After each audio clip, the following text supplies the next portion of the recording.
রাত দুপুরে কারাগারে নিশ্চুপ হেঁটে চলা, কিছু বুঝে ওঠার আগেই বন্দীদের নিয়ে রওনা হওয়া। কোথায় নিয়ে যাওয়া হচ্ছে জানে না কেউ।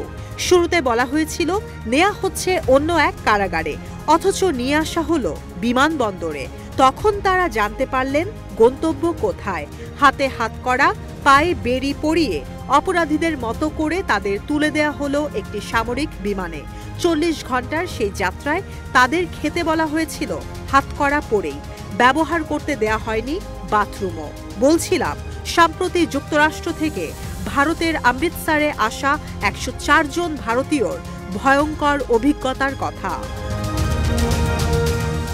মিত্র দেশ ভারতের নাগরিকদের সঙ্গে এমনই আচরণ করেছেন ডোনাল্ড ট্রাম্প।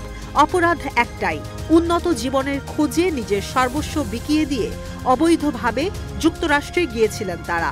অবৈধ আর বিপজ্জনক ডাঙ্কি রুট ব্যবহার করে ল্যান্ড অব অপরচুনিটিতে প্রবেশের জন্য খরচ করেছিলেন ৩০ লাখ থেকে ১ কোটি রুপি পর্যন্ত, কিন্তু থাকতে পারেননি কয়েকদিনও।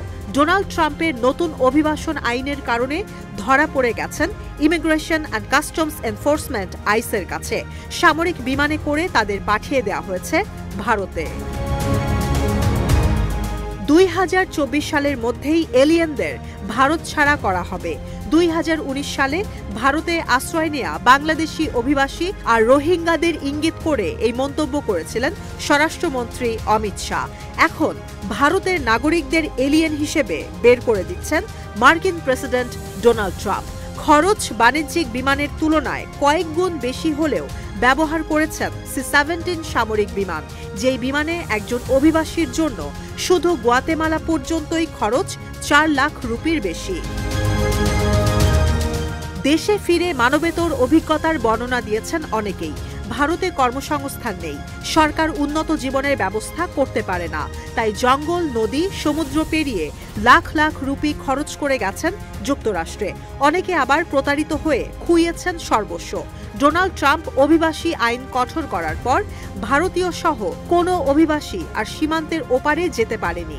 বিশেষজ্ঞরা বলছেন প্রতি বছর হাজার হাজার তরুণ উন্নত জীবনের খোঁজে ডাঙ্কি রুটে উত্তর আর দক্ষিণ আমেরিকার সীমান্ত পাড়ি দিয়ে মেক্সিকো হয়ে যুক্তরাষ্ট্র যাওয়ার ঝুঁকি নিচ্ছে।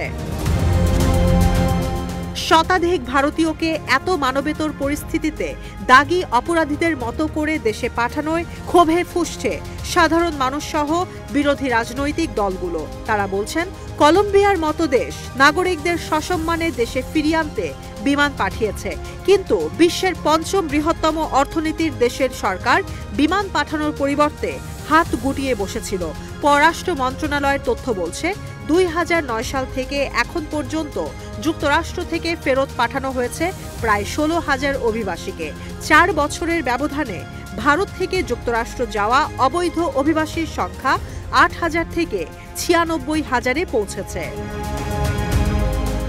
বিশেষজ্ঞরা বলছেন ১৩ ফেব্রুয়ারি নরেন্দ্র মোদীর ওয়াশিংটন সফরে গিয়ে ডোনাল্ড ট্রাম্পের সঙ্গে সাক্ষাতের আগে দেশের নাগরিকদের সঙ্গে এমন আচরণে ভারত সরকারের নিশ্চুপ থাকার বিষয়টি সন্দেহজনক।